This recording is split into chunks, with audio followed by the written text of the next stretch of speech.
Welcome to the real estate market update for Anchorage, Alaska. As I'm sure you're very well aware if you're watching this update, Anchorage is the largest market in the entire South Central area. And so, for that reason, it really is a market that we want to keep a really close eye on. Well, I say the largest one, this is where the most people live. It may or may not be the largest market anymore. You're going to have to listen to the entire video to see if that really is the case. Before we get started, though, do make sure you like this video, subscribe, do all that good stuff. And if I haven't said so already, my name is Jamin Goecker. I'm an associate real estate broker in the state of Alaska. My mission is to help you to build an intentional and significant legacy for yourself and your family by coaching you in real estate. Now, let's go and jump into today's market update. All right, now the first thing I want to look at if we are evaluating the real estate market in Anchorage is just looking at the residential market, the single family market first. And the first thing I want to look at if we're looking at that is going to be the number of properties that are on the market. Well, this time last year, we see that there was about 191 properties available, and now it's approximately 250. So there are more properties on the market now than what there were before. Before we get too excited, though, and start saying the market is showing signs of just completely collapsing, usually around this time of year, we expect to see about 800, 850. So the market is still way less options now than what we usually see, but that is a step in the right direction. All right, now the next thing we want to look at is the number of properties that have actually sold for the most recent month that we have data for, and that is going to be the month of May. And this time last year, there were 190 properties that sold in Anchorage. Now it's 201. So we're seeing a very slight uptick in the number of properties that are actually selling, which is actually a pretty good indication as well. All right, now the next thing we see is the thing that most people are actually tuning in for when they're checking out the market update, and that is what is going on in the average sold price.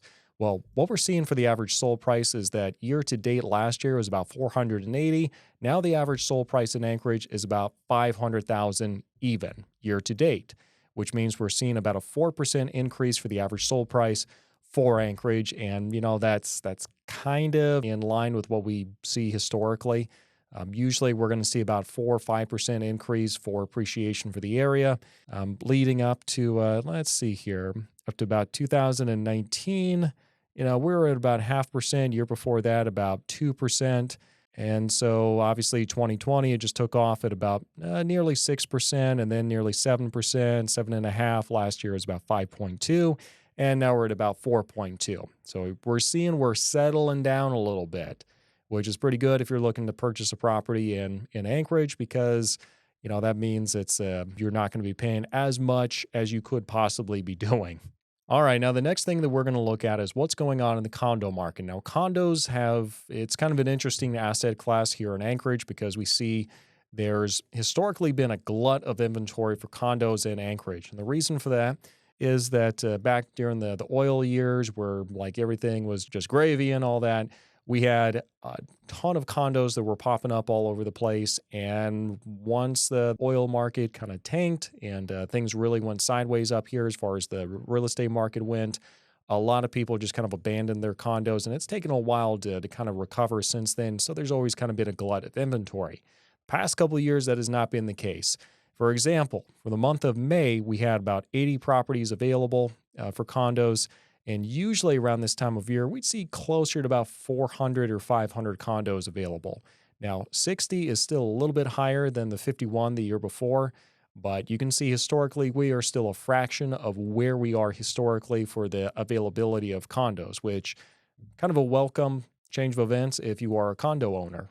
The next thing we're going to look at is what is going on as far as the sold units. Well, this time last year, we see that there was about 98 units sold. This year, it's 78. So we're seeing a bit of a dip in the number of condos that are selling, at least for the month of May. We'll see if that trend does continue. It looks like that's more or less kind of been the trend for the entire year up to this point. And, that's interesting. I would be interested to hear why we're seeing kind of a dip in the condos that are selling. I've got some theories, but I'd love to hear yours. You'd expect to see those actually going up significantly with interest rates going up. That's typically what happens with the condo markets, but once the interest rates do go up. So I'm really curious what your thoughts are. Post those in the comment section down below. All right, now looking at the average sold price for condos here in Anchorage, we see this time last year, the year to date average sold price was about 270, and this year it's about 272. So we see a very, very slight increase for the average sold price for condos in Anchorage. Not a whole lot to write home about, but the fact that we are still seeing an increase is kind of a good indication if you are a condo owner, because going back to 2020, the average sold price was about 217,000. Now we're at about 272,000. And the fact we're still seeing a very slight increase is pretty welcome for most of these folks that have been sitting on these asset classes for quite a while. All right, let's go and take a break real quick here, though. For those who've been watching for a bit, you do know that I have a relocation guide for those of you who are considering moving to Alaska. So if that's something you're considering, do feel free to reach out to my website, register, email address, phone number, all that good stuff, and put relocation guide in the comment section so I know what to send you. If you simply put relocation guide in the comment section of a YouTube video, I have no way of getting anything to you. So make sure you register on the website, and that's going to be the best way to help me help you. Now, let's go and finish up today's market update, looking at the multifamily market. All right, now the next thing we're going to look at is what's going on in the multifamily market. Now, the multifamily market is interesting in Anchorage because we've kind of seen it's more or less kind of stayed the same for the entire year.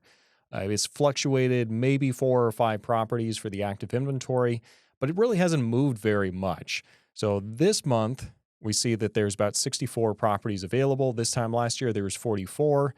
And the lowest for the inventory it's been this year has been like 59 properties. And as you can see, we're at 64 right now. So there really hasn't been much fluctuation for the availability of multifamily properties. Now, we look historically, we still see about this time of year, it'd be about 180, maybe 190 multifamily properties. So we're still well below where we were before.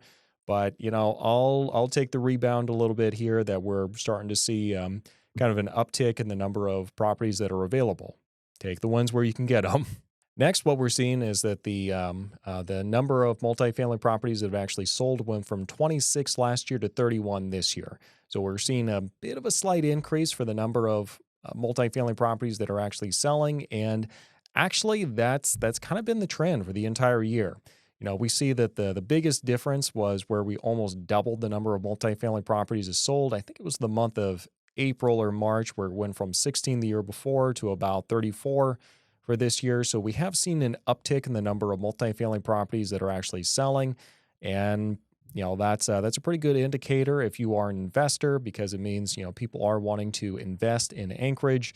And the higher interest rates aren't necessarily scaring them away. I know it's something you have to pencil out even better if you are an investor, because higher interest rates really does start crunching a lot of the numbers differently if you have a higher interest rate.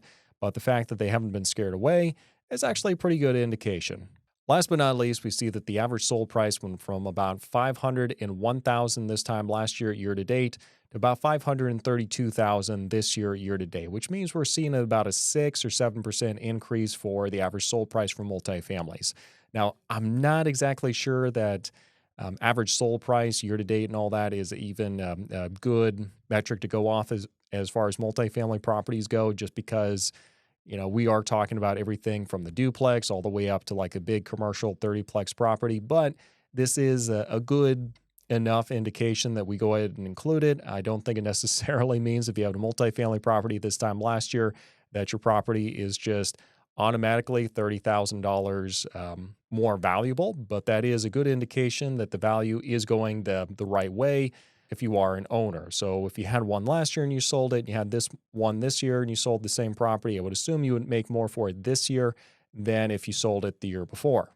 Well, this has been your market update, talking about what's going on in the biggest asset classes here in Anchorage. Sure, hope it's been useful for you. The biggest takeaways I would see looking at it is, if I'm a seller, it means that this is still a more favorable market than not for me, just because there's not a whole lot of inventory out there and there still is a demand. If I'm a buyer, I would take some heart just knowing that we're seeing more options available than what we've seen in the past is starting to come onto the market. Still nowhere near to where we were pre-COVID, but that just is what it is. Can't do much about that at this point. If I'm an investor, as always, I'm just going to make sure the numbers actually balance out and make sure I'm not getting into a property and getting in over my head. So this has been your market update talking about Anchorage. Thank you very much for watching. Let me know if you have questions, and we'll see you next time.